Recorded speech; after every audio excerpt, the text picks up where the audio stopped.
Hey, I'm Alex Radcliffe from Board Game Co. and today I'm reviewing Life in Reterra from Hasbro Games. Life in Reterra, designed by Eric Lang, is a game for 2 to 4 players in which players are building out their own little 4x4 terrain grid while trying to place Polyomino buildings onto those tiles to try to score points as efficiently as possible based on the various cards you have in play.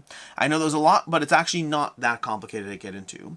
The general idea is you're building out a 4x4 grid. You're going to start with this starting tile over here, and just to be clear, when I say 4x4, each of these is already a 2x2. For me, 4x4 means you're basically going to be going ahead, going 1, 2, 3, and 4. That would be 4, and you can go lengthwise and widthwise as you build out your grid. Now you're going to start the game with actually 3 tiles in your hand over here, 3 tiles that are your own secret tiles that you can use at any point, but on your turn you're going to grab a tile from this line or use one of your secret tiles in your hand. And you will never restock those tiles, by the way. These are yours, ride or die. They're yours, use them or not. They're just the flexibility you might need to get yourself out of a tight spot. But you have this row of tiles over here. You're going to grab one of those tiles. So maybe I'll go ahead and grab, let me take a look at my grid over here. Nothing immediately calls to me. You know what? I think I'm going to go ahead and grab this one over here. I don't have any forest on my starter. You know what? It is what it is. We're going to grab this one over here. We're going to put this down over here like so. And you're going to put that as my first tile on the grid. And then from there, I could put things onto these gears. In this case, I'm not going to. But if I want to, I could put an inhabitant onto the gear, which would be worth 1 point. There's a bunch of things in this game that'll give you points. We're going to go through all of them. But buildings are going to be one of those things as well. And that's why I want those gears unobstructed. We're going to refill the market, putting a new tile out. The next person goes, round and round we go. Back to my turn, and I'll go ahead and I'll grab, let's say, I'll go ahead and grab this tile over here and try to lock that onto my grid. I'm already realizing I may have messed up just a tad, but it is what it is. I'm going to go ahead and put this down like so. It is what it is. We're fine. It's all good. So I put this down over here, and now that I've done that, I can go ahead and place another tile, a building, onto these gears. In general, you can place one thing onto a tile on your turn. Either an inhabitant onto a gear, or a building onto gears that can that were onto at least one gear that's placed this turn and any previous gear. So for example, I'm going to grab, let's say, this tile over here. This tile over here is going to be a 2-point building. So the building's worth 2 points, and it's a fishing goal, which is worth 3 additional points if it's next to at least 2 water spaces, which means as long as I get water over here, I'm primed to make this a 5-point building, which is pretty good for a 2 spot. I go ahead and do that. We again refill the market, and it goes back and around. Players are taking turns. It comes back to me, and now I'm going to go ahead and grab another tile, and yes, you guessed it, I'm going to start building out that water spot. So I'm going to place this down over here. Boom, this building is now a 2-point building. I'm going to choose not to place an inhabitant there. I'm going to come back around to me, and we'll go ahead and place a few more so you can get a sense of how things play out. But generally on your turn, you're going to be placing buildings on gears or placing an inhabitant, as well as activating any abilities on buildings you already have. So for example, let's fast forward a few turns, grab some tiles, put them out over here. Let's put this like here over so, and then this, let's move this down a drop and put this over here. And I go ahead and I place this building down over here. I'm going to grab the hot springs, which is a very, very good choice for how this is set up, because I'll take the hot springs building, grab one of these, put this on those 3 gears, and this says at the end of every turn, I can place an inhabitant on any water space. Now, this building itself is worth 0 points, which seems not great considering this building could be worth 5 points to me, but this building is going to give me an inhabitant on my water spaces, which means every turn until the game is over, I can go ahead and add one of these to a water space, which means my water spaces now represent potential spots to fill up with my hot springs, which means my hot springs is going to be worth well more than the 4 or 5 points I can get from this building by the time the game is over. Now, all the buildings are going to be different. There are 15 different cards in the game. All those cards are double-sided, which gives you 30 different possible buildings and configurations of different rules on those buildings. So for example, this public square over here, which requires a 4x4 grid of gears on your board, will reward you by making your inhabitants worth an additional point each. If you can get one of these, your inhabitants go from being worth 1 point apiece to being 2 points per inhabitant, which is great, especially when you combine it with something like the hot springs, which is where the fun of setting up the board is going to come into play by giving you ways to combine different abilities to force players to examine their strategy in different ways. Now that we kind of got a general sense of how the game goes, again, on your turn, you grab a tile, you add it to your tableau, you're building a 4x4 tile grid. When that's done, the game is over. You have 3 reserve tiles that give you ways to get out of jail when none of those tiles work for you. Let's go ahead and go over the scoring and talk about all the ways you score points. You're going to score points for every terrain segment that is at least 7 spaces large is going to score 3 points. So for example, this desert over here is 1, 2, 3, 4, 5, 6, 7, 8, 9. That's a 3-point area right there. If we go ahead and add this down here, we suddenly have 1, 2, 3, 4, 5, 6, 7 of the plains. That's going to be another 3 points. You get points for energy sources. Those are going to be specific tiles. Now let's go ahead and try to find one for you. Here we go, perfect. If you completely surround this tile by land, if you completely surround the tile, that's going to be worth 8 points for that energy source, plus it contributes nicely to the water trains, which is a nice little fun thing, especially when combined with the hot springs.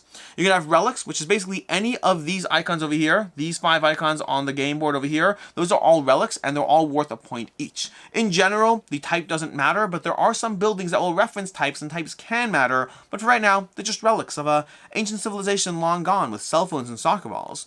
We have inhabitants that are worth a point each, buildings, which score based on how the building cards say, and then junk, which is worth -1 point. Junk is going to be something you put onto other players' tiles. So you can put down soccer balls on your tiles, or you put down junk on other people's tiles, and those are worth -1 point each. That's going to be the way you score when you go through this game over here. So again, build a 4x4 grid, score according to all those variables, try to build the best combination of things that all come together nicely to be able to reward you, keeping in mind you are playing with a limited pool of buildings. In general, especially these buildings, which are usually the best ones over here, although the hardest to place, there's always one less of these than the number of players, whereas in general, if you're playing, with fewer players, you would take out all of these tiles over here. This is all the 4-player tiles, which means there's less tiles available the fewer players you're playing with, and it is very often, especially with these last buildings, but on other ones too, you will have buildings running out, so there is a limited pool that you're fighting over. Speaking of which, there's a limited pool of inhabitants and relics as well from this little tray of stuff. Which brings us to the review, starting off with ease of play. Rulebook is fairly straightforward. I believe this is a game that's going to target, if I'm not mistaken, like this is meant to be a somewhat mass market title while capturing more of a gamer feel to it, giving you enough things to consider. There's a lot going on here, and I think it does hit that nicely. The game is accessible, it's easy to play, plays in around 45 minutes, I'd say. It can go a little faster if you're playing with fewer players or people who move fast, or it can go a little slower if you're playing at the full player count and everyone's taking their time. But I'd say generally you're looking at the 30 to 45 minute range, possibly crawling to an hour. As far as what I like, don't like, and can see others not liking, starting off with what I like, which is to begin with, this game has the basic gameplay mechanic that I'm a big fan of, which is here's a bunch of ways to score points. Now try to find your own puzzle through that to get there. Basically, you're trying to gather the tiles, put them on your board, and you're trying to figure out, okay, well, if I combine that building with that building, and if I can also get that building, and then grab these and those terrain types, and all of these will mishmash together to give you a fun little puzzle scoring game where you're doing the same core concept every single time you play. The core concept is grab a tile, put it into your tableau, with a few rules past that.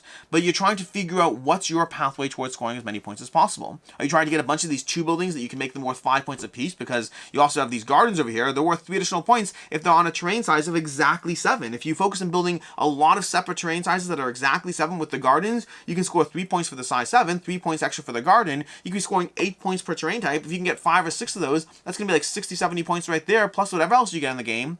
Trying to find your own unique pathway to the points is where the game shines, and I like that style of game. I liked it in anything from Cascadia to Luna Capital to dozens of others, and I like it here as well. It gives you that general idea of, here's a bunch of ways to score, now find the best way forward for you. And the variability in buildings really helps with that. The game has 15 building cards, each one of them is double-sided, so it does give you some restriction in the sense that, hey, this fishing hole over here can be used this way or that way. So there's 15 types of buildings, each card is double-sided, that lets you reuse the tokens, but it means that you have a lot of ways to try to figure out how to drive the game forward. And the game gives you, in the rulebook, it gives you recommended setups, like here's a relic-rich scenario, here's a inhabitant-rich scenario, here's a scenario where you're basically doing your own thing, ignoring other players, here's a scenario where you're going to go ahead and utilize buildings that will impact other players. And I keep saying scenario, I just mean setup of cards that will affect how you play the game. And so the game gives you recommended ways to do it. You can also set up based on your own whims and interests, and that gives you a ton of room for expandability as well, meaning this is a game where you can easily have expansions from personal player goals to more buildings. There's a ton of ways you can expand upon this core set, but there's already a ton of variability in the game.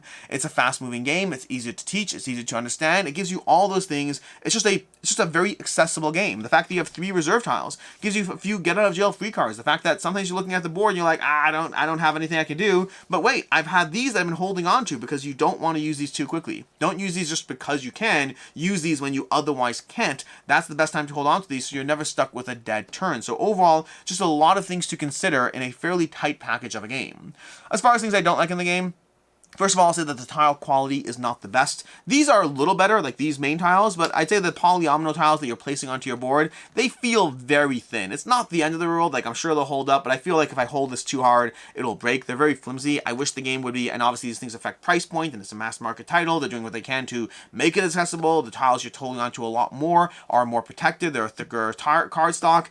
Again, all those excuses I understand, but at the end of the day, I do wish the tile quality of the Polyomino pieces felt a bit more premium. It's like, it almost is like, hey, here's this great game that plays well, lots of fun, overall good quality, but here's this one component that we're going to make a little cheaper to save $1 in the price point. That's kind of what it feels, and I guess I wish the game cost $1 more and the tiles were a little better, although maybe the game would cost $5 more if they did that, so there is that side. I'll say running out of tokens over here, like you can run out of tokens. We have ran out of inhabitants and ran out of relics from here, and it feels weird, and I assume, and I should say for the record, I've looked through the rulebook several times. I may have missed it, I don't know, but I couldn't find anywhere in the rulebook that says what to do if you run out of tokens. Are they meant to be limited? Are they not?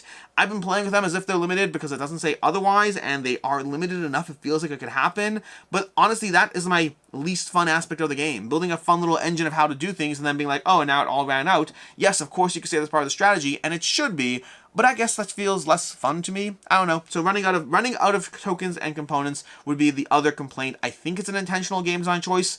Didn't love it as far as the game feeling, or even the fact that, again, I could be wrong. I went through the rulebook like 3 times. I couldn't find anywhere that it talks about it. If I missed it, I'm sorry. I'll try to pin a comment if I did. But they should have the clarity. If I missed it, then if I didn't miss it and it's not there, they should have the clarity of what to do. But also, regardless of the clarity, I just don't like it. I'd rather have extra bits, and again, it could come down to game cost. But there were a few games where we ran out of tokens, and having it happen in a few games as opposed to an exception, that just feels like something that's less fun for me. As far as I can see, others not liking. Tile selection over here, that can stop the ideal move plenty of times. Yes, speaking of which, I should fill that market. But yeah, you have your own pool of tiles, which is great, but at the end of the day, sometimes you're trying to figure out how to, build out your turn over here and trying to build out your tableau, and you just don't have the tiles available, and someone else does have the tiles that work for their engine. So sometimes it will feel frustrating watching somebody else build out the perfect board while having yourself restricted, or even having that last tile just fall into place. I remember one game I had, a person managed to draw a power source as their last tile that came out. They had a perfect hole for it. They'd been waiting for the whole game. It was their last tile. It made the difference between an extra, I think it was an extra 11 points, because it wasn't just the 8 points for itself, it also completed a grouping of 7, so that's an 11-point swing at the end of the game through sheer luck of the draw. That kind of thing can happen in a game. And I'll also say that if you're looking at the 4s over here, there's always one less than the number of players, which means in any game you play ever, someone is not going to be able to get a 4. It's not just a question of, oh, you didn't fight hard enough for it. It's a guarantee someone is not getting one of those 4s in the game, which is a slightly feel-bad moment in a game that's otherwise full of feel-good moments. As far as final thoughts on Life in Reterra, I like this game. I overall enjoy this genre. I've enjoyed so many games in the genre, and usually the question is, do I like what you're doing enough that it holds its own, that I hold on to you? And at least for right now, that answer is yes. Life in Reterra is easy to play. I don't think it's breaking any major new ground as far as what it's doing, or, as massively innovative title in any way. It combines a bunch of things well. It combines tile placement, variable scoring, polyomino pieces, and it does it in a package that just works well. This is not a game that I think is innovative in any inherent sense, but what it does as it comes together works very well. I think it's a good mass market game, but more than that, and for me more importantly, I think it's a game that I enjoy. I've had fun playing this. I'm excited to dive into it again. The sheer variability of all the setup stuff just gives me a lot of ways to continue to explore, trying to find my pathway towards victory. I love games like that. I love that you have that variability baked into a core engine, and there's a lot going on here. For me, this is a 4 out of 5, and I'm curious to see how that will iterate over time. I have found games like this, sometimes over time, they're not holding their own against other games in their weight class, and other times they grow. I think this is one that will grow for me. Again, I'm still having fun with it. I'm still excited to keep playing it. We'll see how it goes, but for right now, this is a 4 out of 5 for me. I really enjoy and recommend Life in Reterra.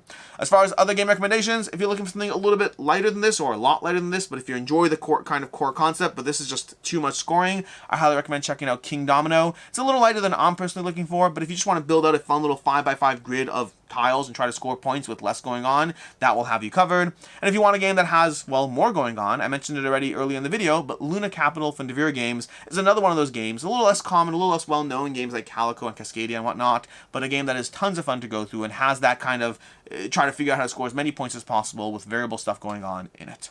In any case, and until next time, I'm Alex Radcliffe from Board Game Co. I hope you found this review helpful, and as always, I hope you have a good one.